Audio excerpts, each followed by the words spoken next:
ان خواتین کے بارے میں جو آپ کے بیانات آئے کہ ان کو وہاں پہ ہراساں کیا جا رہا ہے، بہت شکر ہے تو وہ ضیاء صاحب خواتین ہیں، اور اس میں جب بڑی آئیں تو انہوں نے کہا کہ ایسا مزے کی نہیں بات ہے کہ جے آئی ٹی میں ایک خاتون ہے جو ایک پورے ایف آئی آر کو دیکھ رہی ہیں، وہ وہاں پہ گئیں اور بڑی اچھی بات تھی کہ وہاں پہ ٹی وی نہیں لگا ہوا تھا خواتین ان کی والی جو بیرک میں نا، چونکہ 1-2 دن تھا ان کو وہاں پہ شفٹ ہوئے، تو وہ خواتین کو جب باہر آ کے ان کے لوگوں نے پوچھا تو انہوں نے کہا نہیں جیل میں تو ہم بڑی اچھی تھی، کوئی ایسی بات ہی نہیں۔ شکر ہاں انسانی حقوق کمیشن کی رپورٹ بھی اس حوالے سے آ چکی ہے کہ کسی کے ساتھ کوئی ایسا معاملہ نہیں ہو، مسئلہ نہیں ہوگا۔ یہ بھی تو بتائیں نا کہ جیل میں کیا سہولیات ہیں قیدیوں کو کسی بھی قسم؟ اچھا میں وہ ضیاء بھائی کو یہ تھوڑا پہلے خواتین کے حوالے سے واضح کر دوں، وہ ڈی سی بھی خاتون ہے اور ایس ایس پی رینک کی وہ جو انوش مسعود چودھری، وہ بھی پہلے سب سے پہلے دن ان کو بھیجا گیا فوری طور پہ، اور میں ان کے ساتھ کافی رابطے میں تھا جب ڈی سی صاحب بھی گئیں، پھر وہ وہاں پہ انہوں نے میڈیا ٹاک بھی کی، ان سے بات ہوئی۔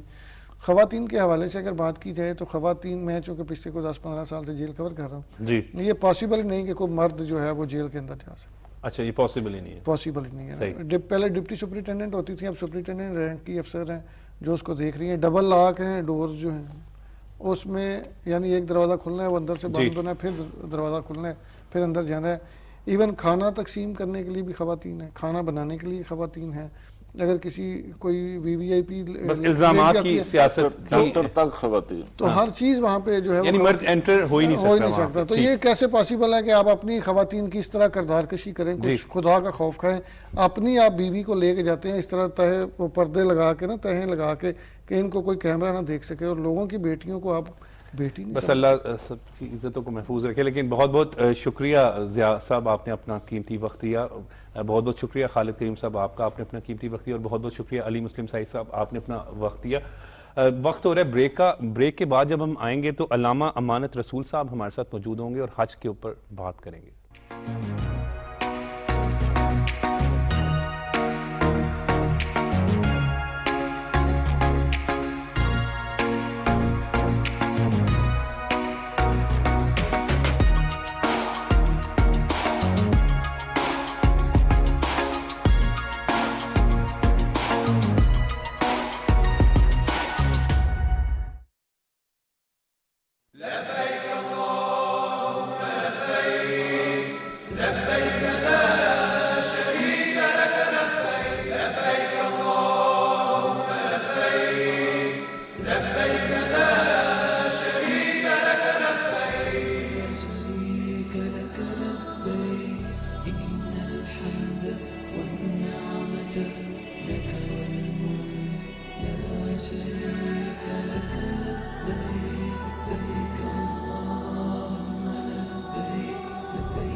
اقرأ باسم ربك الذي خلق۔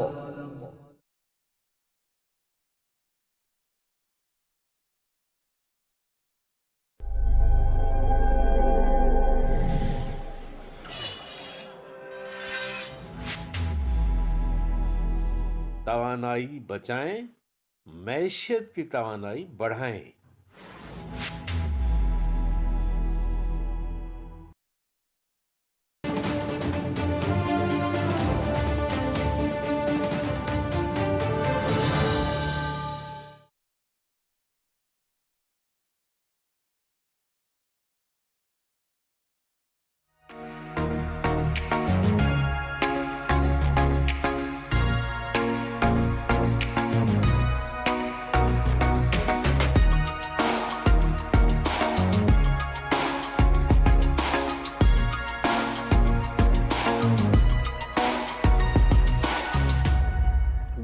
Welcome back after the break. آج لاکھوں فرزندان اسلام جو ہیں وہ حج کے فریضہ ادا کر رہے ہیں۔ اسی بات پر بات کرنے کے لیے اسٹوڈیو میں موجود ہیں ہمارے ساتھ محمد امانت رسول صاحب۔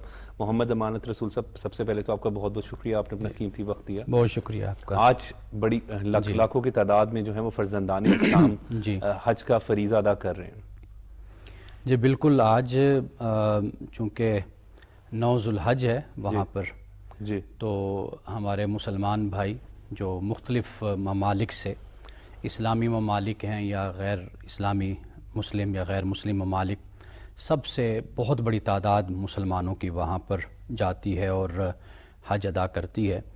دیکھیے، یہ جو سفر ہے انسان کا، ایک مسلمان کا، یہ اصل روحانی سفر ہے، یعنی اس کو ہم اسپرچول جرنی ہم اس کو کہہ سکتے ہیں۔ قرآن پاک نے اس کے حوالے سے 3 باتوں کو بیان کیا ہے جو بہت اہم ہے۔ ایک تو قرآن پاک نے کہا کہ یہ جو حج ہے اس میں رفث نہیں ہے، اور دوسرا کہا کہ فسوق نہیں ہے، اور تیسرا کہا جدال نہیں ہے۔ رفث سے مراد یہ ہوتا ہے کہ جیسے عشق کی باتیں یا آپ جنس کی باتیں کہہ لیں، جنسی، یعنی ایسا کلام کہ جس میں اللہ کے سوا اور محبت کا اور عشق کا اور تعلق کا اظہار ہوتا ہے۔ تو اللہ تعالیٰ کہتا ہے کہ اس حج کے سفر میں جو روحانی سفر ہے، اس میں سوائے میری محبت کے اور میرے عشق کے اور کچھ نہیں ہے۔ اور دوسری بات ہے وہ ہے فسوق، یعنی گالم گلوچ بھی اللہ تعالیٰ نے کہا کہ اس حج میں، اس سفر کے دوران تم گالم گلوچ بھی نہیں کر سکتے، اور اس پر پھر جرمانہ عائد ہوتا ہے کہ اگر کوئی گالم گلوچ کرتا ہے۔ کیوں؟ اس لیے کہ جو گالم گلوچ ہے یہ اصل معاشرے میں ایک عدم مساوات کی علامت ہوتا ہے۔ یعنی آپ دیکھیے کہ جو اپنے آپ کو چودھری سمجھے گا، بڑا سمجھے گا، تو وہ دوسرے کی ہتک کرتا ہے، دوسرے کی بے عزتی کرتا ہے، دوسرے سے اپنے آپ کو سپیریئر خیال کرتا ہے۔ تو اللہ پاک فرماتا ہے کہ اس سفر میں فسوق بھی نہیں ہے، یعنی مراد یہ کہ سارے انسان برابر ہیں، ایکویلٹی ہے اس میں، ایک بات یہ ہے۔ تیسری بات جو قرآن پاک نے کہا کہ وہ جدال بھی نہیں ہے۔ کیوں؟ اس لیے کہ یہ ایک روحانی سفر ہے، اور روحانی جو سفر ہوتا ہے اس میں جھگڑا نہیں ہوتا۔ اور یہ بات یاد رکھیے کہ جھگڑا جون سا ہے یہ روحانیت کا دشمن ہے، یعنی سکون کا، اطمینان کا، اور انسان کا جو باطنی سکون اور اطمینان ہے اس کا دشمن جھگڑا ہے۔ تو اللہ پاک نے حج کے ذریعے سے مسلمانوں کو ان 3 باتوں کی تلقین فرمائی ہے، اور یہ صرف جو عبادت ہوتی ہے یہ ایک سمبولک چیز ہے، یعنی ہم ایک اظہار کر رہے ہیں اللہ تعالیٰ کی ابدیت کا اور اللہ تعالیٰ کی بندگی کا۔ اور یہ بندگی صرف یہ نہیں ہے کہ حج تک قائم رہتی ہے یا نماز تک قائم رہتی ہے یا روزہ تک قائم رہتی ہے، مقصد یہ ہے کہ اس بندگی کو اور اس ابدیت کو اپنی ساری زندگی پر تم حاوی کر لو، تم غالب کر لو۔ صحیح۔ امانت رسول صاحب، حج ایک ایسا فریضہ ہے کہ ہر مسلمان کی جو ہے وہ خواہش ہوتی ہے، اور جس طرح آپ بالکل درست بات کریں کہ یہ ایک روحانی سفر بھی ہوتا ہے۔ جب ہم اپنے آپ کو تصور کر رہے ہوتے ہیں، ایک جھرجھری سے آ جاتی ہے کہ انسان جس نے خالق نے پیدا کیا، جن کے پاس لوٹ کر واپس جانا ہے، ان کی عبادت کرنی ہے، تو ایک بڑا ہی جو ایک روحانی سفر ہے یہ۔ اور اس میں جس طرح آپ بات کریں کہ گالم گلوچ اور ان چیزوں کا، ساری چیزوں کا منع ہے، لیکن دیکھا گیا کہ حاجی جب جاتے ہیں تو لوگ بھی خصوصاً ان کے ساتھ ایک خصوصی انسیت اور محبت کا اظہار بھی کر رہے ہوتے ہیں، دعاؤں کے لیے بھی اپنی درخواست کر رہے ہوتے ہیں۔ جی بالکل ایسے ہی ہے۔ آپ دیکھیے کہ یہ خوش نصیبی ہے، بالکل بہت بڑی۔ اب بہت سے لوگ ہیں دنیا میں، مسلمان ہیں، جن کے پاس مال دولت سب کچھ ہے، اس کے باوجود ان کی توجہ اس طرف نہیں جاتی۔ ایک انسان اپنے گھر کو چھوڑتا ہے اور اپنے گھر سے نکلتا ہے، لیکن اس پر یہ لازم اور ضروری ہے کہ وہ گھر میں اتنا ساز و سامان چھوڑ کر جائے کہ اگر مہینہ، 15 دن، 2 مہینے، جتنا بھی اس کا سفر ہے، اس کے بچوں کو اور اس کی بیوی کو اور اس کے والدین کو کسی قسم کی مشکل پیش نہ آئے۔ یعنی یہ نہ ہو کہ وہ حج پر نکلا ہوا ہو تو پیچھے وہ بیچارے بھوکے رہ رہے ہوں، تو اس کا حکم بھی اسلام نہیں دیتا۔ لیکن آپ یہ دیکھ لیجئے کہ یہ ایک انسان کا، جسے ہم روحانی سفر بھی کہہ رہے ہیں، یہ دیکھا جائے تو آخرت کا سفر بھی انسان کا بن جاتا ہے، کہ انسان اپنے گھر بار کو، سب کچھ تجارت کاروبار کو چھوڑ کر وہ وہاں سے اپنے گھر سے نکلتا ہے اور وہاں پہنچتا ہے۔ بہت دنیا میں لوگ پیسے والے ہیں، لیکن بہت سے لوگوں کو اس طرف توجہ نہیں جاتی۔ بالکل استطاعت تو وہ جو کہتے ہیں نا کہ جسے چاہا در پہ بلا لیا، جسے چاہا اپنا بنا بڑے لیا، کرم کے ہیں فیصلے، یہ بڑے نصیب کی بات ہے۔ تو یہ واقعی بڑے نصیب کی بات ہوتی ہے کہ انسان اللہ کی بارگاہ میں حاضری دیتا ہے، وہ گھر کہ جس کی بنیاد حضرت ابراہیم علیہ السلام نے رکھی، ان اولا بیت وضع للناس للذی ببکۃ مبارکا وہدی للعالمین فیہ آیات بینات مقام ابراہیم ومن دخلہ کان آمنا۔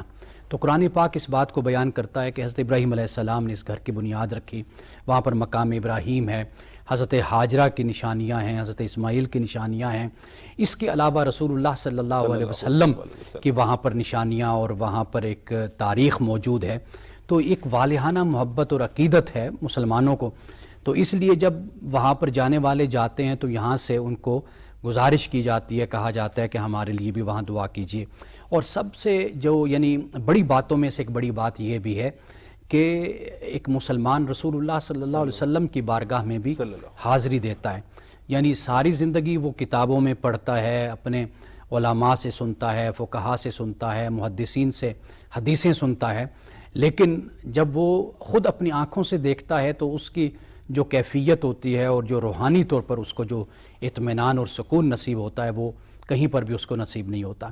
تو گویا کہ جو حج کا سفر ہے یہ بہت کچھ اپنے اندر لے کر آتا ہے. جیسے قرآن پاک بیان کرتا ہے نا کہ اس کائنات میں اللہ تعالیٰ نے نشانیوں کو بکھیر دیا ہے, ہر طرف نشانیاں موجود ہیں. تو اس طرح مسلمان جب وہاں پر جاتا ہے تو وہ وہاں کے مختلف مقامات پر بھی جاتا ہے, یعنی ان کی بھی زیارت کرتا ہے. غزوہ احد ہے, غزوہ بدر ہے, غزوہ خندق ہے, یہ اس کے مختلف مقامات ہیں کہ جن کی مسلمان زیارت کرتا ہے. پھر وہاں پر مساجد ہیں کہ جو صحابہ نے قائم کی, رسول اللہ صلی اللہ علیہ وسلم نے خود قیام فرمایا. اس کے علاوہ اور بڑے مقامات, گویا کہ وہ 1400 سال 1500 سال کا سفر جو ان سا ہے ایک مسلمان ہفتے میں, 15 دن میں, مہینے میں وہ کر کے وہاں سے آتا ہے. امانت رسول صاحب, ایک اپنا جو انسان کا اصل ہوتا ہے وہ جو, کیونکہ ایک روحانی سفر ہوتا ہے, جب روحانی سفر کی ہم بات کرتے ہیں تو اللہ کے حضور پیش ہو رہے ہیں. ہمارا چھوٹا سا ایک امتحان ہونا تو ہم لوگ بڑی تیاری کرنا شروع کر دیتے ہیں. پھر یہ تو اصل امتحان کی بات آ جاتی ہے, اور پھر وہ رب رحیم بھی بڑا ہے, کریم بھی بڑا ہے, دینا بھی اسی ذات نے ہے. تو اس کو جب منانے کے لیے بھی, اور اس کے لیے ایک حج جتنا ایک بڑا سفر ہے, جو روحانی سفر ہے, اس کو سے لوگ جو ہے جس طرح دعائیں بھی کرتے ہیں, خواہشات ہوتی ہے, ساری زندگی کی جمع پونجی اکٹھی کرتے ہیں لوگ کہ ہم حج پر جائیں. جس طرح آپ بڑی صحیح بات کر رہے تھے کہ استطاعت بھی ہوتی ہے, بعض اوقات لوگ خرچ کر سکتے ہیں لیکن اس طرف ان کی توجہ نہیں جاتی. یہ بڑے خوش نصیب لوگ ہیں. جی بالکل. آپ دیکھیے کہ اگر ہم کچھ زمانہ پہلے دیکھیں نا تو حج بہت مشکل سفر ہوتا تھا. آپ قربانی کو بھی دیکھ لیں نا, جیسے مسلمان سنت ابراہیمی کو ادا کرتے ہیں تو آپ قربانی بھی دیکھیے تو عرب کے معاشرے میں جانوروں کی, مویشیوں کی بڑی اہمیت ہوا کرتی تھی. یعنی بکری ہے, اونٹ ہے, گائے ہے, بھیڑ ہے, ان کی بڑی اہمیت تھی, اس لیے کہ ان کی زندگی کا انحصار ہی ان چیزوں پر تھا. اللہ پاک نے قرآن پاک میں کہا کہ تم نیکی کو نہیں پہنچ سکتے اس وقت تک جب تک تم اپنی پسندیدہ اور عزیز ترین چیز کو تم اللہ کی راہ میں قربان نہ کر دو. بالکل صحیح. اب جس شخص کی زندگی بکری کے دودھ پر چلے اور وہ پھر بکری کو اللہ کی راہ میں قربان کر دیں تو آپ اس کے ایمان اور یقین کا آپ اندازہ نہیں کر سکتے کہ اس کو اللہ پہ کتنا بھروسہ ہے. ایک اونٹ ہے جس پر وہ سفر کرتے ہیں, تجارت کرتے ہیں, کاروبار کرتے ہیں, اسی کو وہ ونہر قرآن پاک کہتا ہے, فصلی لربک ونہر, اپنے رب کے لیے نماز پڑھ اور قربانی کر. اب یہ جو نحر ہے یہ لفظ ہی اونٹ کے لیے استعمال ہوتا ہے. تو اونٹ کی قربانی اگر ایک مسلمان کرتا ہے کہ جس کی گزر اوقات, تجارت, کاروبار اس پر ہے, تو آپ دیکھیے کہ کتنی بڑی بات ہے. ہم تو شہر کے لوگ ہیں نا, تو پھر اب 1500 سال بعد تمدن بدل گیا, اس میں ارتقاء آ گیا, تو ہم تو جانور لے آئے اور آ کر ہم نے ₹1,00,000 کا لے لیا, 50,000 کا لے لیا, تو ہم نے قربان کر دیا. لیکن آپ دیکھیے کہ ایک تو انسیت پیدا ہو گئی, دوسرے نمبر پہ زندگی کا انحصار اس پر ہو گیا, پھر انہوں نے اس کو اللہ کی راہ میں قربان کیا. ایک بات. دوسرا یہ کہ حج پہلے بڑا مشکل ہوا کرتا تھا. آپ دیکھیے کہ لوگ سفر پر جاتے تھے, کئی بحر و بر کا سفر ہوتا تھا, کئی مہینوں کا سفر ہوتا تھا, اور پھر مہینوں اور سالوں بعد پتہ چلتا تھا کہ آپ کے والد صاحب وہاں وفات پا گئے تھے, ہم نے ان کو دفن کر دیا تھا یا سمندر میں پھینک دیا تھا ان کی لاش کو, یا کوئی درندے کھا گئے تھے. یعنی اس طرح کے واقعات وہاں پر ہوتے تھے. لیکن اب تو بہت ہی سیف اینڈ ساؤنڈ سارا جو سفر ہے مسلمانوں کا ہوتا ہے. لیکن آپ یہ دیکھیے کہ اس وقت اللہ سبحانہ و تعالیٰ نے جب یہ فرض کیا حج کو اور مسلمان اس کے لیے نکلے اور انہوں نے حج کیا, تو یہ کوئی معمولی سفر نہیں ہے. پھر آپ دیکھیں میدان عرفات میں کہ 2 چادریں سفید رنگ کی پہنی ہوتی ہے, ایک اوپر اور ایک نیچے. تو گویا کہ یہ بھی ایک آخرت کا ہی منظر ہوتا ہے کہ جب انسان اللہ کی بارگاہ میں جائے گا. آج تو اس نے سفید چادر جو لی ہوئی ہے وہ تو ایک کفن کی علامت ہے, لیکن یہ ہے کہ وہاں پر حشر میں تو انسان کے وجود پر کوئی کپڑا نہیں ہوگا, لیکن انسان اس وقت ایسی حالت میں ہوگا کہ وہ نظریں اٹھا کر بھی کسی کی طرف نہیں دیکھ پائے گا. یعنی اس کو اپنی فکر ہوگی, جیسے قرآن پاک نے کہا کہ یوم یفر المرء من اخیہ و امی و ابی و صاحبتہ, کہ قیامت کے دن انسان اپنے بھائی سے, اپنے بیٹے سے, اپنی بیوی سے بھاگے گا. اور وہ کہے گا کہ میں کچھ اپنے اعمال اللہ کی بارگاہ میں پیش کر کے میں یہاں سے نجات حاصل کر کے جنت میں چلا جاؤں اور اس تکلیف سے اور اس عذاب سے بچ جاؤں. تو اصل میں حج اپنے اندر بہت سے اسباق لیے ہوئے ہے. صحیح. اور بہت سی چیزیں سیکھتے ہیں. بالکل. یعنی سب سے بڑی چیز یہ ہے کہ آپ دیکھیے کہ اس میں مسلمانوں کے لیے ایک اتحاد اور اتفاق کا سبق بھی ہے. اب وہاں پر تو نہ کوئی سنی ہے، نہ وہاں پہ شیعہ ہے، نہ کوئی اہل حدیث ہے وہاں پہ، نہ بریلوی ہے، نہ دیوبندی ہے، کچھ بھی نہیں ہے. سب کے سب مسلمان ہیں اور ایک ہی طرح کا لباس ہے اور ایک ہی طرح کے الفاظ لبیک اللہم لبیک لا شریک لک لبیک ان الحمد والنعمہ لک والملک. یہ الفاظ ہر مسلمان، اس کا تعلق کسی بھی فرقے سے یا کسی بھی فقہ سے ہے، وہ یہی الفاظ اللہ کی بارگاہ میں بول رہا ہوتا ہے کہ اللہ میں تیرا بندہ تیری بارگاہ میں حاضر ہوں اور یہی حاضری میری جو ہے تو اپنی بارگاہ میں سے قبول فرما لے. تو وہاں پر کوئی بندوں میں کوئی فرق نہیں ہوتا. تو یہاں سے یعنی ہمیں اس بات کی بھی تعلیم ملتی ہے کہ ہم اپنے معاشرے میں ہم آہنگی کو پیدا کریں. جب وہاں پر کسی قسم کا فرق نہیں ہے کعبۃ اللہ میں اور مسجد نبوی میں اور مسجد حرام میں اور حج کے موقع پر یا عمرہ کے موقع پر، تو پھر ہم مسلمان اپنے گھروں میں آ کر، اپنی مسجدوں میں اور اپنے محلوں میں آ کر پھر ہم کیوں ایک دوسرے کے خون کے پیاسے بن جاتے ہیں اور ایک دوسرے پر ہم فتوے لگاتے ہیں اور ایک دوسرے کی گردنیں کاٹتے ہیں؟ تو اگر ایسا کچھ ہونا ہوتا تو پھر وہاں ہوتا. تو گویا کہ اللہ سبحانہ و تعالیٰ نے وہاں پر تو ایک مچھر مارنے کی بھی اجازت نہیں دی، ایک مکھی مارنے کی، ایک جوں تک مارنے کی اجازت نہیں دی اللہ نے وہاں پر، ورنہ اس پر دم ہوتا ہے. تو گویا کہ اس بات کی تربیت مسلمانوں کو دی جا رہی ہے کہ مسلمان اپنے اندر سینسٹیوٹی کو پیدا کریں، حساسیت کو پیدا کریں، اور معاشرے میں اگر کوئی دکھ ہے، کوئی مصیبت ہے، کوئی تنگ دست ہے، کوئی پریشانی ہے تو اس پر وہ حساس ہوں اور سینسٹیو ہو کر کام کریں. تربیت کی جس طرح بات کریں، بالکل ایک تربیت ہوتی ہے کہ دنیا بھر سے مسلمان آتے ہیں، وہ چاہے پاکستان ہو، مصر ہو، امریکہ ہو، دیگر ممالک سے ہو، اور پھر ایک پیغام ہوتا ہے کہ مسلمان اکٹھے ہیں. دیکھیے جی، سب سے بڑی بات آپ بہت اچھی بات آپ نے یہ بیان کی کہ آپ دیکھیے کہ کوئی چھوٹی قد کا ہے، کوئی بڑی قد کا ہے، کوئی گورا ہے، کوئی کالا ہے، کوئی خوبصورت ہے، کوئی خوبصورت نہیں ہے، کوئی بیچارہ لنگڑا ہے، کوئی اپاہج ہے، کوئی بوڑھا ہے، کوئی جوان ہے، کوئی بھی کسی بلا تفریق عمر، بلا تفریق قوم، ذات. بالکل وہاں پر کوئی بھی کسی میں کوئی فرق نہیں کر سکتا. ہاں یہ جو بڑے حکمران یا بادشاہ آتے ہوتے ہیں، چونکہ وہاں پر ایک سیکیورٹی کا مسئلہ ہوتا ہے تو اس وجہ سے ان کو کوئی علیحدہ پروٹوکول دیا جائے تو دیا جائے کہ ان کے ساتھ گارڈ وغیرہ ہوتے ہیں، لیکن اس کے علاوہ آپ دیکھ لیں کسی قسم کی کوئی تفریق نہیں ہوتی. سب امیر بڑے بلینرز جو لوگ ہوتے ہیں وہ بھی وہاں پر ایسے ہی حج اور عمرہ کر رہے ہوتے ہیں جیسے ایک عام آدمی وہاں پر پھر رہا ہوتا ہے. اور اتنی مقدس جگہ ہوتی ہے، جب اب ہم صرف اتنا سا محسوس کریں کہ ہم اللہ کے حضور پیش ہو رہے ہیں، جس طرح آپ کہہ رہے ہیں کہ ہم نے قیامت والے دن بھی اللہ کے پاس پیش ہونا ہے، تو ایک فیل کریں، ایک احساس کریں، کیونکہ ہم بھی اپنی زندگیوں میں بڑے بڑے مصروف ہوتے ہیں. کوئی بھی انسان ہو، اس کی ایک اپنا روٹین لائف چل رہی ہوتی ہے، لیکن اصل تو ہمارا وہی ہے نا. اصل تو بالکل جس طرح روحانی سفر کی بات کریں کہ اللہ کے پاس ہم نے پیش ہونا ہے. دیکھیے قرآن یہ اس کی اختیاری کی ایک وہ ہے. وَلِمَنْ خَافَ مَقَامَ رَبِّهِ جَنَّتَانِ، اپنا قرآن پاک میں یہ کہا گیا سورۃ الرحمن میں کہ اس شخص کے لیے جو اپنے رب کی بارگاہ میں کھڑے ہونے سے ڈر گیا، اس کے لیے 2 جنتیں ہیں، 2 باغات ہیں اس کے لیے. یہ قرآن پاک بیان کرتا ہے. تو اللہ کی بارگاہ میں کھڑے ہونے سے مراد یہی ہے کہ انسان کے جیسے عدالت میں جانا ہے، ایک مجرم نے جانا ہے، ایک ملزم نے جانا ہے، تو وہ کتنا خوف زدہ ہوتا ہے کہ بھائی مجھ پر جرح ہوگی، مجھ پر بحث ہوگی، بات ہوگی، مجھ سے پوچھا جائے گا کہ یہ جرم تم نے کیا نہیں کیا، اس وقت تم کہاں تھے، تم کس حالت میں تھے. تو اللہ سبحانہ و تعالیٰ تو علیم خبیر ہے، وہ سمیع بصیر ہے، وہ تو انسان کے دل کی حالت سے بھی واقف ہے. یہاں تک کہ ایک پتا جو گرتا ہے وہ بھی اس کے علم میں ہوتا ہے. ایک احساس اور ایک تخیل اور خیال بھی انسان کے دل و دماغ سے گزرتا ہے، وہ تو اس سے بھی واقف ہے. تو وہاں پر یہ جو کیفیت انسان کی ہونی چاہیے، جو حج کے موقع پر بھی ہوتی ہے، یہ کیفیت ہے در حقیقت جو اللہ کی بارگاہ میں انسان کے لیے نجات کا باعث بنتی ہے. حضرت عائشہ صدیقہ رضی اللہ تعالیٰ عنہا سے رسول اللہ صلی اللہ علیہ وسلم نے اسی بات کا فرمایا کہ اس بات کی دعا کیا کرو کہ رب اپنی بارگاہ میں کھڑا کر کے عدالت میں کہیں جرح نہ کرے، یعنی تم پر بحث نہ کرے تمہارے اعمال پر. تو رب سے یہ دعا کیا کرو حسابا یسیرا، کہ آسان حساب فرما.